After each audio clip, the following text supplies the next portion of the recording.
آنکھیں بند کر کے جھوٹ کی زندگی جی کے اپنے ساتھ بددیانتی کر کے دھوکہ دے کے اپنے آپ کو دائیں بائیں اپنے آپ کو کہیں مصروف رکھ کے کچھ وقت ضائع تو کر لیتے ہو، پر تمہیں پتہ تو ہے نا کہ عبادت اللہ کی کرنی، تمہیں اس کی خبر ہے۔ میرے رسول پاک علیہ وسلم نے فرمایا بندہ اللہ کے سب سے قریب اس وقت ہوتا ہے جب وہ سجدے کی حالت میں ہوتا ہے۔ کس کے قریب ہوتا ہے؟ اللہ کے سب سے قریب ہوتا ہے، وہ بڑا نیڑے ہے رب کے، بڑا قریب ہے، اس لیے کہ وہ حالت سجدہ میں، وہ جب سجدے کرتا ہے نا اس کی بارگاہ میں جب جھک جاتا ہے۔ آپ ذرا سجدے کی کیفیت دیکھیں نا، زبان بھی یہاں ہے، آنکھ بھی یہاں ہے، کان بھی، عقل بھی ساری، اس نے سارا کچھ رکھ دیا سجدے۔ آپ وہ کبھی پیچھے جائیں تو دیہاتوں میں کہا جاتا تھا ناک سے نکیرے نکالو، بہت بڑی سزا ہوتی تھی نا، ناک سے نکیرے نکالو، بڑی سزا ہوتی تھی۔ تو اس نے کہا مالک مجھے کسی نے کہا نہیں، پر دیکھنا میں نے رکھ دی ساری عقل سجدے میں، اور رکھ کے کہا کیا سبحان ربی یا اللہ، اللہ میں پست ہوں تو اعلیٰ ہے، اللہ تو میرا رب ہے اور تو سب سے اعلیٰ اتنا۔ اور فرمایا جب یہ اس کیفیت میں ہوتا ہے تو پھر یہ اپنے رب کے قریب ہوتا ہے۔ میرے نبی کریم علیہ الصلوۃ والسلام نے مصلی سے دل لگانے کا درس دیا، حضور نے توجہ دلائی، صحابہ اس ذوق کے حامل لوگ تھے، وہ کوشش کرتے تھے۔ جناب صدیق اکبر رضی اللہ تعالیٰ عنہ کا عبادت کا مزاج ہمیشہ قائم رہا۔ حضرت عمر فاروق ساری رات اللہ کے حضور کھڑے رہے۔ حضرت عثمان غنی رضی اللہ تعالیٰ عنہ عشاء کی نماز پڑھ کے 2 رکعتوں کی نیت باندھتے تھے، 15 سپارے پہلی رکعت میں پڑھ دیتے تھے اور 15 سپارے قرآن مجید کے دوسری رکعت میں پڑھ دیتے۔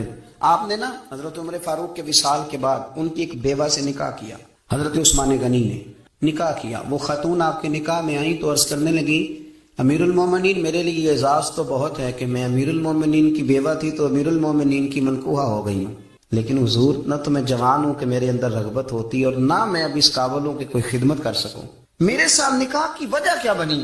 تو عثمان غنی رو پڑے، فرمانے لگے میں نے عمر فاروق کو مسجد میں اپنے رب سے ڈرتے ہوئے دیکھا ہے، میں نے اسے روتے ہوئے دیکھا ہے، عدل کرتے دیکھا ہے، انصاف کرتے دیکھا ہے، امت کی خیر خواہی کرتے دیکھا۔ تمہارے ساتھ نکاح اس لیے کیا ہے کہ تم مجھے یہ بتاؤ کہ عمر فاروق گھر کے اندر اپنے رب کو کیسے راضی کرتے تھے، گھر کے اندر کیسے راضی کرتے تھے، وہ طریقے بتلاؤ، تم بتاتی جانا اور میں بھی اسی طرح گھر میں عبادت کروں۔ میرے رسول کریم علیہ الصلوۃ والسلام نے ارشاد فرمایا، حضور فرمانے لگے جس گھر میں اللہ کا ذکر ہوتا ہے وہ گھر زندوں کا ہے، اور جس گھر میں رب کریم کا ذکر نہیں ہوتا وہ گھر زندوں کا نہیں ہے۔ گھر نا ہم نا کتابوں میں پڑھتے ہیں کہ ایک بزرگ کہتے ہیں، حضرت فضیل بن ایاز کہتے ہیں کہ میں ایک گلی سے گزر رہا تھا تو گھر کے اندر کسی قاری صاحب نے قرآن کی آیت پڑھ دی، ولی من خاف مقام ربہ جنتان، میں تے میرے کانوں سے ٹکرائی تو اللہ نے میری کایا ہی پلٹ دی، میں توبہ کر گیا۔ اب گھر کے اندر سے آواز آئے تو صحیح نہ تلاوت کی، پر اندر سے آواز آتی نہیں، یا ڈیک بجنے کی آواز آتی ہے، یا ٹی وی چلنے کی آواز آتی ہے، یا دھوم مچانے کی آواز آتی ہے۔ عبادت کا وہ جو خاص شوق تھا، وہ جو حسن تھا، وہ جو توانائی تھی، وہ جو بات تھی۔ ایک جگہ پہ ہم بیٹھے تھے تو وہاں ایک صاحب آئے اور انہوں نے آتے ہی کہا کہ مہربانی کریں ذرا مجھے مصلی دے دیں، میرے نہ کچھ نفل رہ گئے۔ تو میں نے وضو کر لیا تو کوئی مصلی مل جائے، مصلی انہیں دے دیا گیا، وہ مصلی لے کے چلے گئے تو پیچھے ایک صاحب نے تبصرہ کیا، کہنے نے کتنا ریاکار بندہ ہے، لوگوں کو دکھا رہا ہے کہ میں نفل پڑھتا ہوں، ہے کو بات کرنے والی۔ میں نے اسے کہا، میں نے کہا تو مہربانی کرنا اس طرح کی ریاکاری تو بھی کر، پکڑ مصلی اور جا تو بھی تھوڑی ریاکاری کر کے آ، اٹھ ذرا، شکر کر کو یہ ریاکار بھی ملا ہے، کوئی نفل پڑھ کے ریاکاری کر رہا ہے۔ اللہ کا میں کہتا ہوں کو پڑھے تو صحیح نہ، یار یہ کوئی دور ہے نفل پڑھنے کا، اس میں تو لوگوں کا مزاج ہی نہیں، طبیعت ہی نہیں۔ میں نے کہا چل مہربانی کر یہ لے مصلی اور تو بھی جا تھوڑی سی، یا کر یا ریاکاری کرو تو صحیح نا، مزاج ہی نہیں، ذوق۔ جمعے کی نماز پڑھ کے یوں دنیا بھاگتی ہے، او ہو پتہ نہیں کون سی پیچھے آگ تھی جو بجھائی جائے گی، اور آج تک لوگ مسئلہ پوچھ رہے ہیں کہ جمعے کی بعد والی سنتیں کتنی ہوتی ہیں۔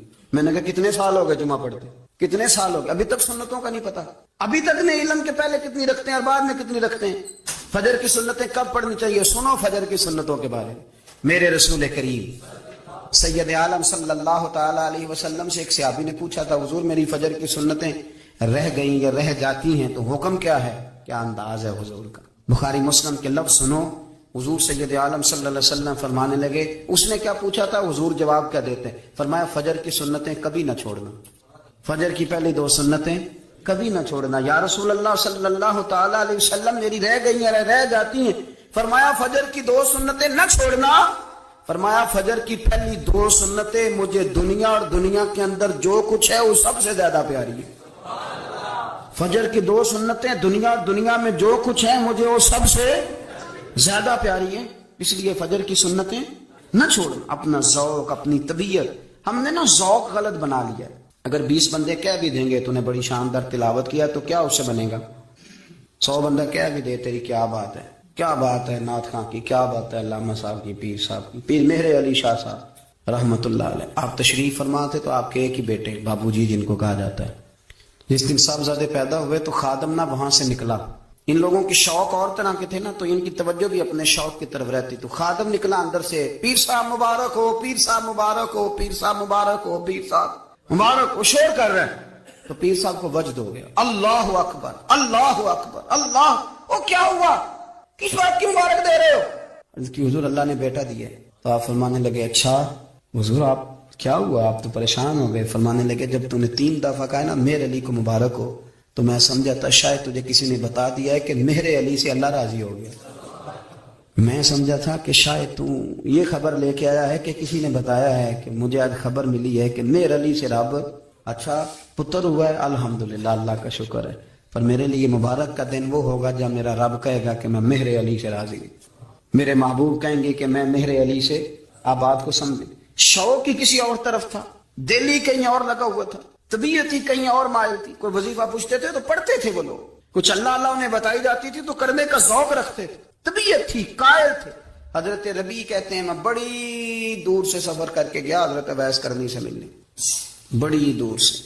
اور جب میں پہنچا تو فجر کا وقت تھا تو حضرت اویس کرنی کو میں نے پا لیا. تو وہ نماز پڑھ کے نا قرآن شریف لے کے بیٹھ گئے. فرماتے ہیں اشراق چاشت کا وقت ہوا تو نفلوں کی نیت باندھ لی. محدث ابن الجوزی نے لکھا ہے، فرماتے ہیں پھر جب زوال کا وقت ہوا تو مسجد میں جھاڑو دینے لگ گئے. زور کی نماز پڑھ کے تو عصر کی تیاری تک وہ مسجد میں بیٹھے رہے. اور میرے نبی پاک علیہ السلام نے فرمایا جو نماز کے انتظار میں بیٹھا ہو وہ نماز ہی میں ہے، وہ نماز ہی میں ہے. فرمایا میری دنیا، میری امت کی جو رہبانیت ہے نا وہ اتنی ہے کہ نماز کا انتظار کرے. اذان کے بعد نماز کا یہ راہب ہے، یہ اس وقت چھوڑ کے بیٹھے ہیں سارا کچھ. فرماتے ہیں عصر تک انہوں نے اللہ اللہ کی، پھر مغرب تک کی، عشاء کی نماز ہوئی تو نماز پڑھی تو وہ تھک گئے. اب مجھے وہ فارغ ہوں مصلی چھوڑے تو میں ملاقات کروں نا. کہ آپ حیران نہ ہو کہ اتنی دیر بندہ کیسے اللہ اللہ کر. ہم نے کی نہیں نا اس لیے ہم پریشان ہیں. جو عادی ہوتے ہیں وہ کر بھی لیتے ہیں. وہ یہ کام، میری بات کو سمجھ آ رہی ہے؟ جب جاتے ہو کسی دفتر میں تو 8 گھنٹے کھڑے رہ لیتے ہو نا. مجبوری ہوتی ہے تو کھڑے رہا جا سکتا ہے. پاسپورٹ کے دفتر بولیے، امیگریشن کی لائنوں میں، اور میں نے تو ایمبیسیوں میں بندے 12 گھنٹے پہلے جا کے کھڑے دیکھے، رہ لیتے ہیں کھڑے. تو اگر ان کاموں کے لیے رہا جاتا ہے تو اللہ رسول کے لیے بھی کھڑے رہا جا سکتا ہے. تو فرمانے لگے کہ جب عشاء کی نماز کے بعد آخر انسان تھے، تھک گئے، نیند کا غلبہ ہوا تو تھوڑی ایسے آنکھ بند ہوئی تو کھولی تو رونے لگے. حضرت اب ایسے کرنی رو کے کہنے لگے مالک مجھے غافل تو نہ کر، ابھی میں نے کیا بھی کچھ نہیں، دن ختم ہو گیا، کوئی نفل نہیں، کوئی اللہ اللہ نہیں، اللہ مجھے غافل نہ کر، میری مدد فرما. فرماتے ہیں جب وہ روئے تو میرے ساتھ جو شخص تھا میں نے کہا اٹھو چلیں. کہنے لگا حضور ملنا نہیں. فرمایا جو میں لینے آیا تھا وہ مجھے مل گیا، جو میں ان سے سیکھنے آیا تھا وہ مجھے نصیب ہو گیا. اب اور میں نے کیا لینا، ختم ہو گئی بات، اٹھو چلیں.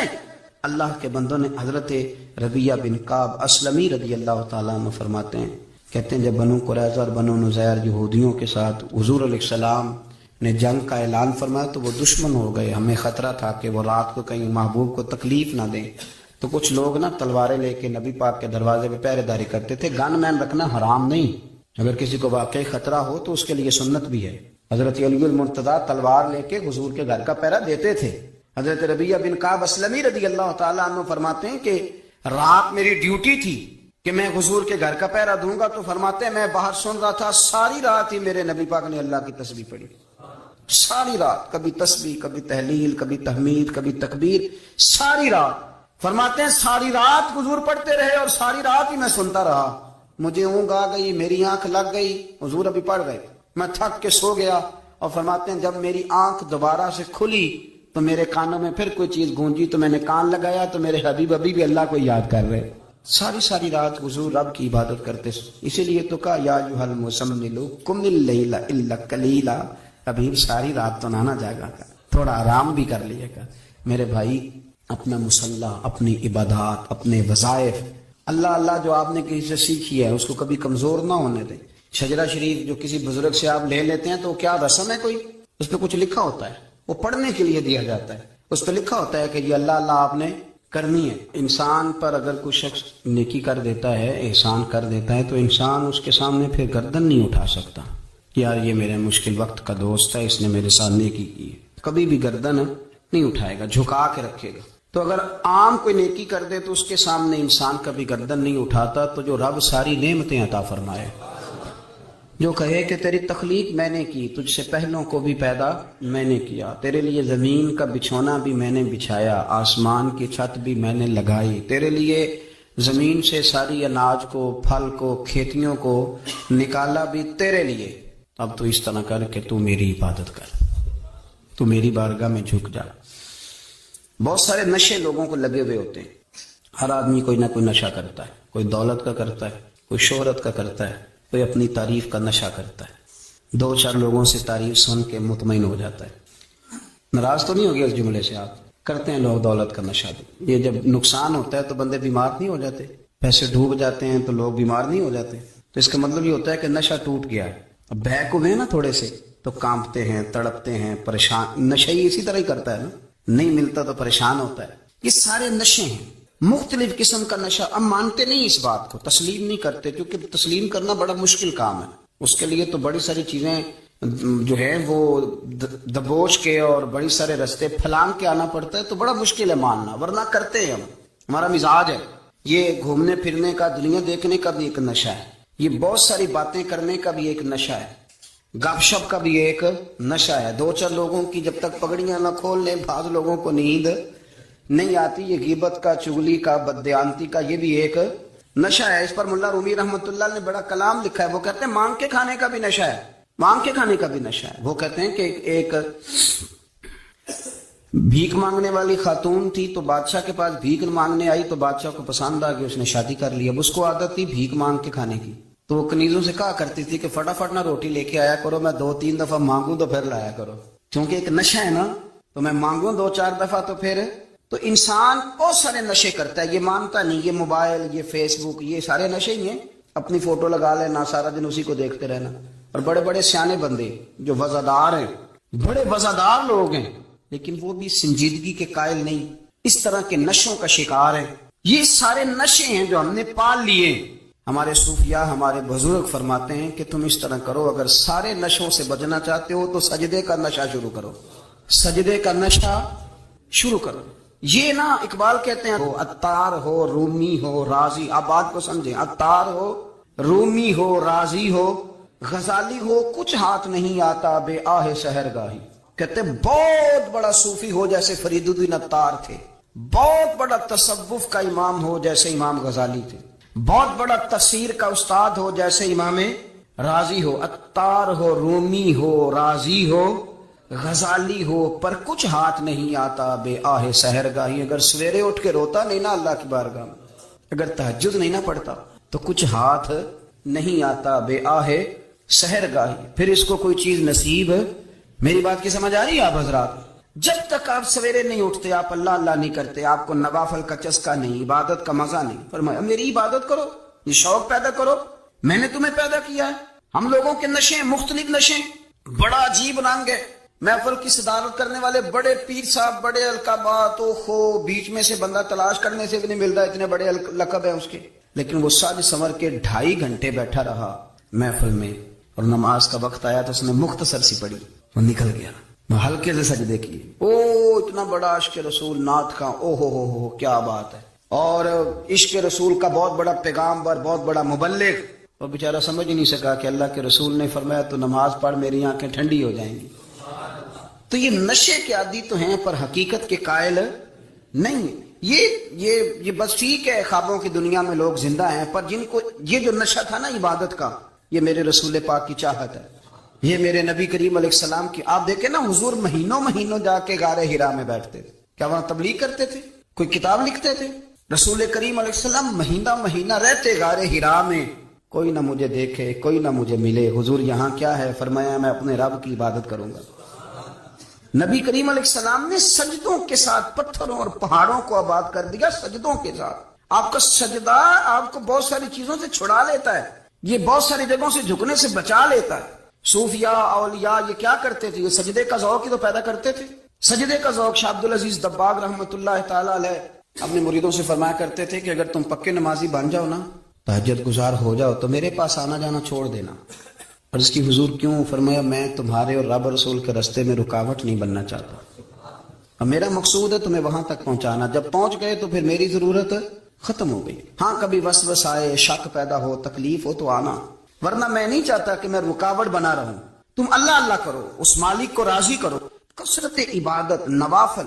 ہمارے ہاں عمرے کی قرآن اندازی محفلوں پہ ہونے لگ گئی ہے، حالانکہ حدیث سے ثابت نہیں. میں دوستوں سے کہتا ہوں جائز ہے، کرنی چاہیے. عمرے کی قرآن اندازی جائز ہے، پر کسی حدیث میں نہیں آئی کہ قرآن اندازی کرو عمرہ کرو. حدیث میں قرآن اندازی یہ آئی ہے کہ نبی پاک علیہ السلام نے فرمایا تمہیں پتہ چل جائے نا پہلی صف کا ثواب کتنا ہے، تم قرآن اندازی کرو.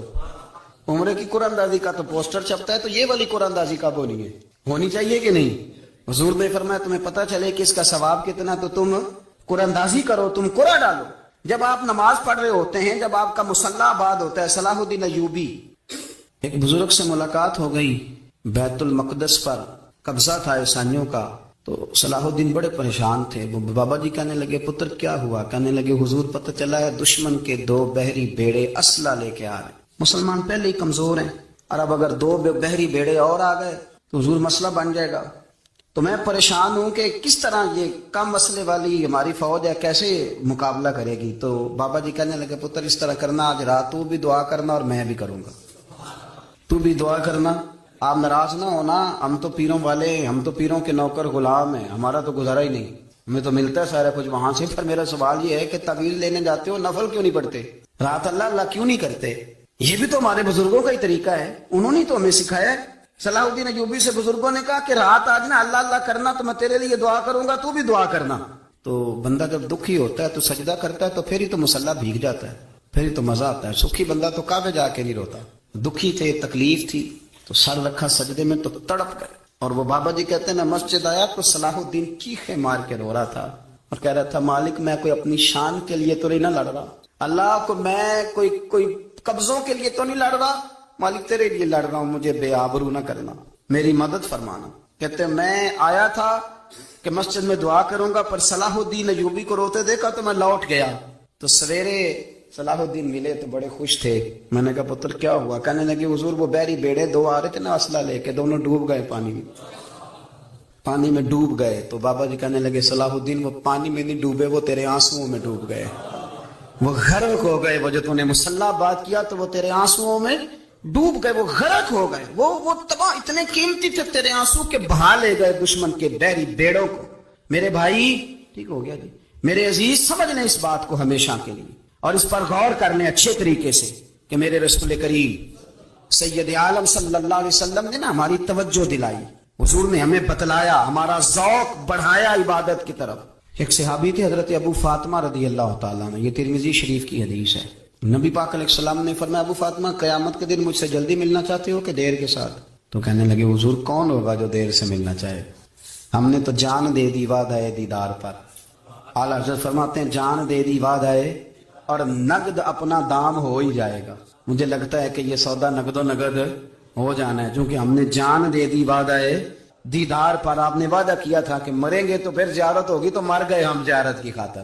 جان دے دی وعدہ دیدار پر، تو نقد اپنا دام ہو ہی جائے گا. اے رضا ہر کام کا ایک وقت ہے، دل کو بھی آرام ہو ہی جائے گا. تو حضرت ابو فاطمہ رضی اللہ تعالیٰ عنہ سے نبی پاک صلی اللہ علیہ وسلم نے فرمایا جلدی ملنا چاہتے ہو کہ دیر سے؟ اس کی حضور فٹافٹ ملنا ہے، میں نے قیامت کے دن آپ سے جلدی ملنا ہے. تو نبی پاک علیہ السلام نے فرمایا پھر اس طرح کرنا، دنیا میں رہ کے سجدے زیادہ کرنا، پھر سجدے زیادہ کرنا، قیامت میں ملاقات جلدی ہو جائے، قرب ملے گا تمہیں. اپنے بچوں کے اندر دیکھیں نا، ہم شوق پیدا کرتے ہیں، ہمیں صحیح لفظ نہیں بولنے آتے پر ہم بچوں میں شوق پیدا کرتے ہیں کہ پتر ڈاکٹر بن جائے گا تو بڑا نفع کرے گا، تو لوگوں کی خدمت کرے گا، ملک و ملت کی خدمت کرے گا، تیرے ابا کا نام روشن ہوگا، تیرے دادا کی تعریفیں ہوں گی. ہم یہ ذوق پیدا کرتے ہیں. ہم اپنے نوجوانوں کے اندر یہ فکر پیدا کرتے ہیں، انہیں ہم سمجھاتے ہیں کہ میاں جب تم پڑھو گے، محنت کرو گے تو فلاں آدمی کی طرح تمہارا نام ہوگا.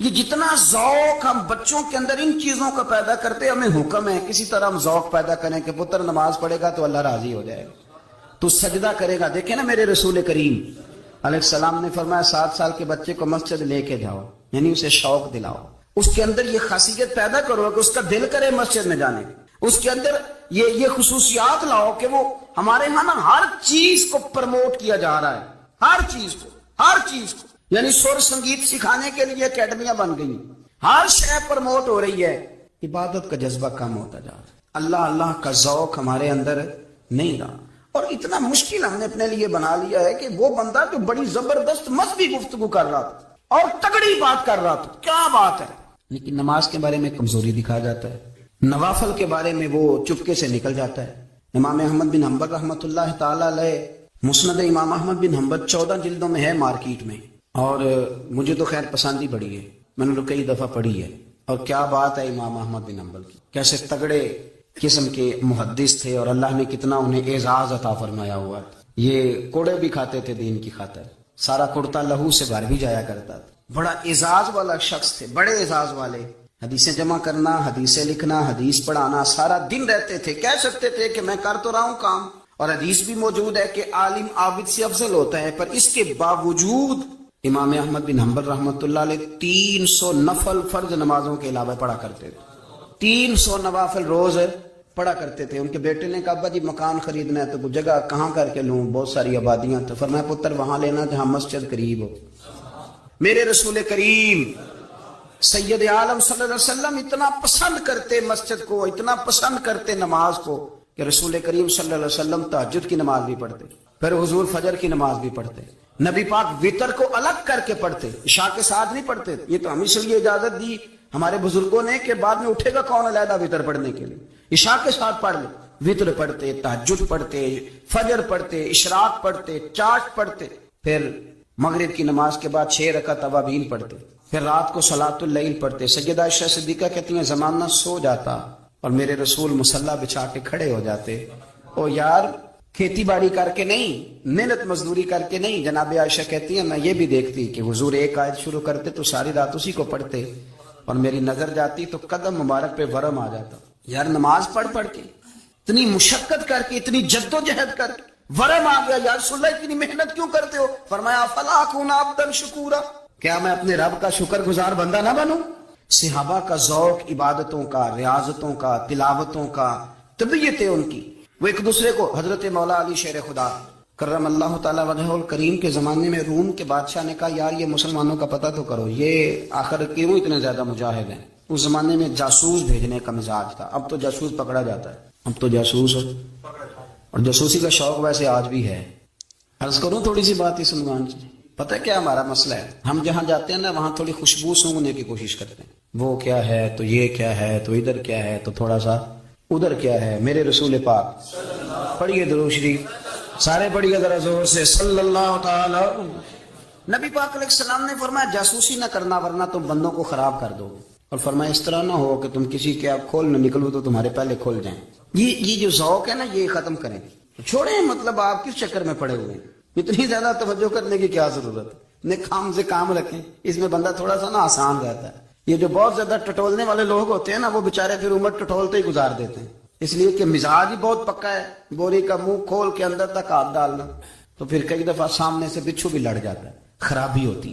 تو جاسوسی کی جاتی تھی، اس نے بھی جاسوس بھیجے، کیونکہ قبیلوں کے لوگ تھے، کچھ مسلم کچھ کافر، پہچانے نہیں جاتے تھے لوگ، تو کچھ لوگ اس نے بھیجے، انہوں نے آ کے نا تحقیق کی، ریسرچ کری کہ آخر ماجرا کیا ہے، تو واپس جا کے انہوں نے رپورٹ دی نا روم کے بادشاہ کو۔ اس رپورٹ کا ایک جملہ بڑا شاندار ہے، وہ کہنے لگا بادشاہ ہمیں مسلمانوں کی کوئی سمجھ نہیں آئی، ہمیں کوئی سمجھ نہیں آئی۔ انہوں نے کہا بھائی کیوں نہیں سمجھ آئی؟ کہنے لگے یار عجیب بندے ہیں، جب رات مصلے پہ بیٹھتے ہیں تو یوں لگتا ہے ان کا دنیا سے رشتہ ہی کوئی نہیں، کوئی کسی کو نہیں جانتا، کوئی اپنے دکھ سنا کے رو رہا ہے، کوئی اپنی بات کر کے رو رہا ہے، لگتا ہے کہ ان کا کوئی رشتہ ہے ہی نہیں جب مصلے پہ بیٹھتے ہیں۔ اور فرمایا جب سویرے یہ جہاد کرنے نکلتے ہیں تو لگتا ہے ان سے زیادہ دلیر ہی کوئی نہیں۔ حالانکہ جو مسلوں پہ رونے دھونے کے لوگ ہوتے ہیں وہ کئی دفعہ جہاد میں کام نہیں کرتے، لیکن عجیب لوگ ہیں کہ رات کے راہب ہیں، دن کے مجاہد ہیں، کوئی سمجھ نہیں آتی۔ میرے عزیز، ان لوگوں نے مسلح آباد کر کے رکھا، تلاوتیں ان کا ذوق رہی، منظر روز پڑھنا، اسباق پڑھنا، وظائف پڑھنا، یہ ان کا ذوق رہا۔ اعلیٰ حضرت بریلوی رحمت اللہ نے 1000 کتاب لکھی ہے، لیکن الوظیفۃ الکریمہ کے نام سے جو وہ صبح و شام وظائف پڑھتے تھے وہ الگ انہوں نے ان کو بیان کیا۔ پابندی کے ساتھ اپنی اللہ اللہ کرتے. شیخ شہاب الدین سہروردی رحمۃ اللہ علیہ پر ایک بندے نے اعتراض کیا. اس نے کہا جی آپ کس قسم کے صوفی ہیں, مرید بیٹھے ہیں اور آپ وہاں نفل پڑھ رہے ہیں. یہ بڑا مسئلہ ہوتا ہے نا, جو بندہ ملنے آتا ہے وہ اپنے ٹائم کے حساب سے آتا ہے, اور اس کا یہ بھی خیال ہوتا ہے کہ پیر صاحب جو ہیں وہ چونکہ درویش ہیں تو نہ انہیں روٹی کھانی چاہیے نہ سونا چاہیے, چونکہ وہ درویش ہیں, اور ہم چونکہ درویشوں کے ماننے والے ہیں لہذا ہمارا یہ طریقہ ہونا چاہیے کہ جیسے ہم کہیں درویش ویسے ہی کر جائے. حالانکہ جس کو آپ درویش کہیں گے آپ اس کی مانیں گے, آپ منوائیں گے نہیں, ہمارا مزاج ہوتا ہے. شیخ شہاب الدین پر لوگوں نے اعتراض کی, حضور لوگ ملنے آئے ہیں, زیارت کرنے آئے ہیں, یہ بندے دعا کرانے آئے ہیں, اللہ اللہ کرانے آئے اور آپ نفل پڑھ رہے ہیں, کیا جملہ ہے, کیا حسن ہے, کیا خوبصورتی ہے. فرمانے لگے رب رسول سے مانگنے کے لیے مصلی بچھایا ہے, اگر وہاں سے مانگوں گا نہیں تو تمہیں دوں گا کیا, پہلے مجھے کچھ لے تو لینے دو, اگر میرے پلے کچھ ہے ہوگی تو آگے دوں گا نا. تو میں مانگنے گیا تھا کہ یا اللہ دے, تیرے بندے لینے آئے ہیں, دے, تو میں کچھ لوں گا تو آگے دوں گا نا. لیکن ہمارا یہ سٹیٹس, یہ مزاج, یہ شعور نہیں ہے. گپیں, کہانیاں, داستانیں, گفتگو, خطابت, واز, کیا بات. لیکن اگر کچھ کرنے کا کام ہو تو وہ نہیں ہم سے